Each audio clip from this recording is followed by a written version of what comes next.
Stranger Things Season 3. I actually binge watched this with my girlfriend last Sunday, the very weekend it was initially released. It came out on a Thursday, which was like July the 4th in America. That was Thursday here.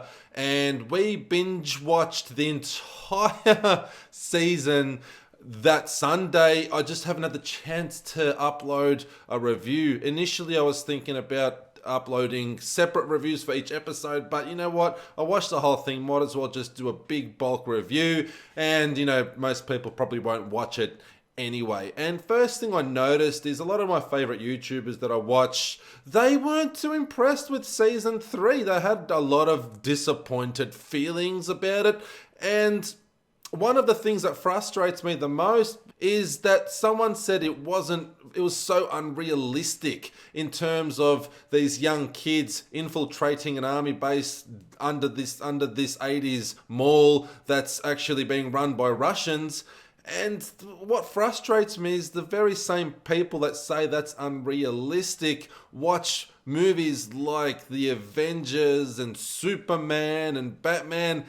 Are you telling me those movies are realistic? You need to definitely have a suspension of disbelief. Doesn't matter what you're watching. We watch movies and TV shows to be entertained.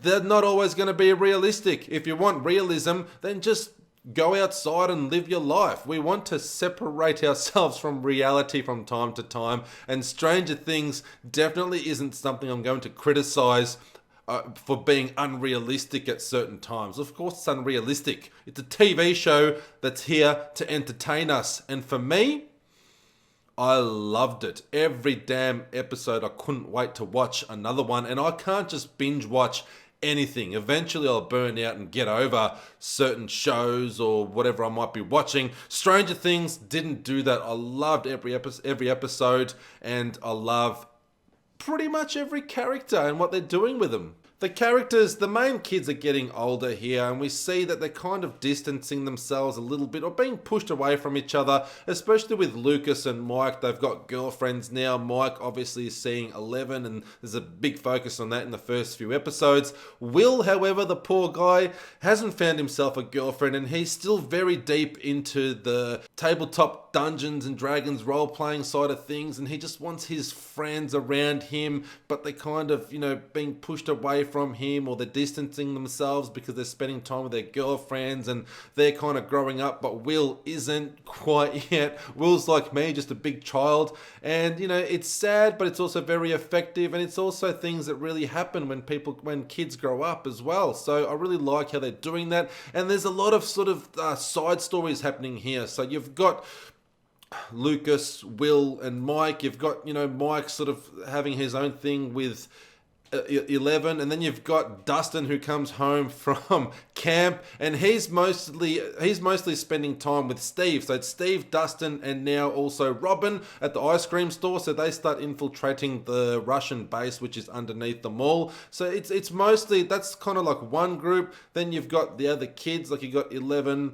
Mike, Will, Lucas, Max. At one stage, 11 breaks up with Mike and they have a big fight, and she kind of just does her own thing with Max. You've got Billy, who's he has like a bit of a side story himself. You got Hopper and Joyce as well. So it's kind of focusing on different characters in different kind of groups, and my favorite matchup is probably Dustin and Steve. Those guys just kill it together. I love them in season 2, and I think a lot of you really love that character matchup as well. Game of Thrones really does that very well as well, where they have like Brienne and Jaime, and my favorite matchup was Arya and the Hound at one stage. So they have different matchups and focus on different sort of unlikely characters meeting up and having to team up. I think Game of Thrones did that perfectly, and then Stranger Things came along and done that just as well in season 2, and season 3 continues more of that kind of thing, and you can kind of feel that they're all going to meet up in the middle at some point or towards the end, because even though the whole Russian thing with Steve, Dustin, and Robin, that's got to do with, the Mind Flayer and what's happening with the Mind Flayer coming after 11 with, Mike, Max, Lucas, and Will. And you've also got Hopper and Joyce in the background doing their own investigating, which kind of starts off a bit silly with Joyce freaking out because her magnets aren't sticking, and she starts investigating why magnets aren't sticking. And of course that's connected to the device in the mall that the Russians are using, trying to open up the gate, which again is connected to the Mind Flayer still being out there as well. So it's all kind of interconnected, but they're all investigating the same occurrences in a different way. It's done very effectively, even though I thought the way Joyce started freaking out about the magnets, I probably would freak out about my magnets not sticking to the fridge as well, but probably not to the degree of Joyce. I wouldn't go investigating it and trying to, come up with these, ridiculous theories and going to see that science school teacher. And then also they meet up with one of my favorite characters now is the conspiracy theory guy. I can't remember his name, but there's a really cool matchup with him and a Russian scientist, Alexei.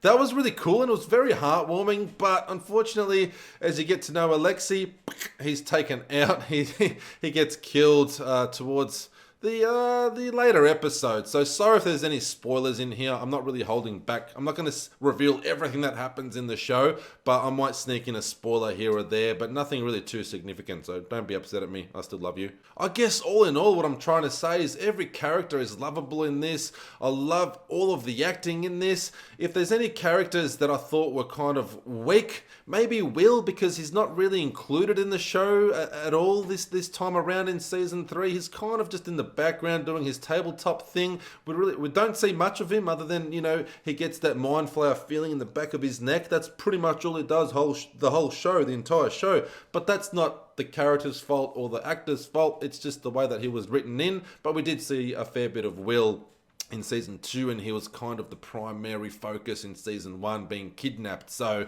they're probably just taking turns on different focuses on different characters, which is fine. It's not even a negative for me. I'm just saying we didn't see much of him. Lucas kind of fades away in the background. Max isn't a character that I really have a connection with as well, even though she's a redhead and my girlfriend's a redhead and I love redheads. But there's just something about her. I didn't feel a connection with her. Whereas all the other ones, like my favorite characters are Dustin, Steve, Billy, and the conspiracy theory guy. I really love those. And Hopper, even though he's kind of like a big real life Homer Simpson in season 3, he's still very lovable as well. So there you have it. People are criticizing the show and finding negatives and digging up negatives and saying that the show should end.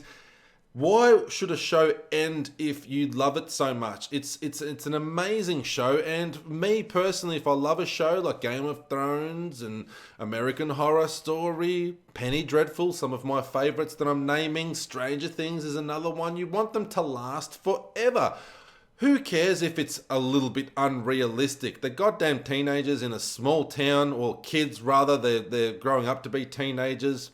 And there has to be a bit of unrealism in it. It's a TV show. It's supposed to be entertaining. And kids infiltrating a Russian army base underneath a mall is probably nothing compared to the fact that there's another dimension called the Upside Down with mind flayers coming out of it and monsters that look like big sunflowers and stuff with teeth everywhere. It's like, come on. It's just not really a criticism that I can make with unrealism. Seriously, the show is amazing, and that's why out of 13, I give Stranger Things 3 a very well-deserved 13. So absolute perfect score for me. Other than the well-acted and the amazing characters, the development of the characters, the storyline and everything I love about the show, what's even more effective for me is the fact that it's set in the 80s. The nostalgia is there. The soundtrack, the music is definitely there. I love the whole 80s nostalgic vibe.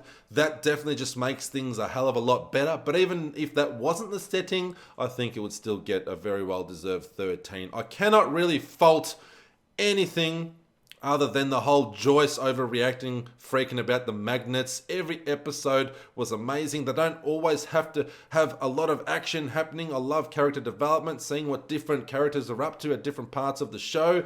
And it all just builds up like one awesome 7-hour movie. I just sat there and watched it all, and it was amazing. The only thing that's upsetting is there wasn't more. I feel like 8 episodes was not enough. Why can't they do 20? God damn it. But there you have it. For me, Stranger Things 3, just like season 1 and 2, I can't really choose a favourite out of the 3 seasons. They're good in different ways. This one sees our favourite kids growing up and starting to become teenagers. I'm hoping in season 4 they enter high school. And from what I'm hearing, season 4 may be the last season, or they might stretch it out for season 5.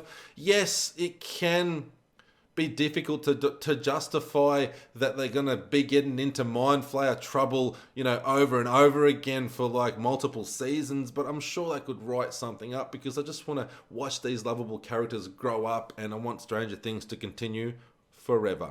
Thank you everybody for tuning in. Make sure you subscribe if you haven't already. Click that notification bell so you're notified every time I upload a new video and this ugly mug will pop up. We do a lot of Diablo 3 gameplay guides here, and we talk a lot about movies and TV shows. And anything else that you might want to see, just let me know in the comments below. Hit me up, follow me on Instagram, give me a big thumbs up, and just show your love, because I love you all more than you can possibly ever love me.